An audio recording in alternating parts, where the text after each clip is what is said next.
Off the coast of Peru lies one of the most fertile fisheries in the world. Hard to believe when you see the desert-like terrain of its offshore islands. Sheer, bleak cliff faces tower from the waves. But huge flocks of seabirds give a hint as to what lies beneath. And then the PLYMOUTH Islands come into view, and the sight is spectacular.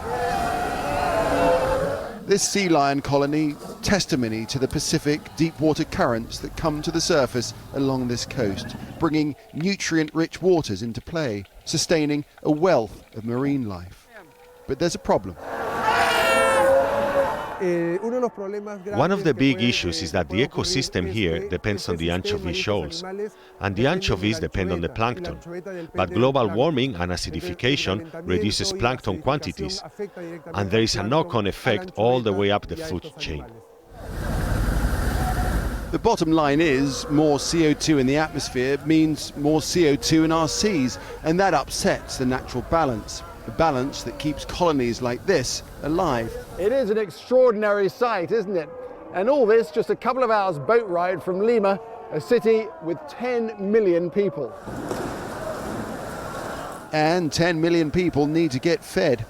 Lima's main fish market provides a remarkable window on the productivity of Peru's waters. But shellfish production, it seems, is down, and that lines up with the acidification impacts elsewhere in the world. The numbers of mussels are reduced. There's a lot of pressure on the oceans right now. There isn't any availability in any quantity. Before, the mussels were very large, but now they're much smaller. It could be the ocean's chemistry is changing too fast for species to adapt.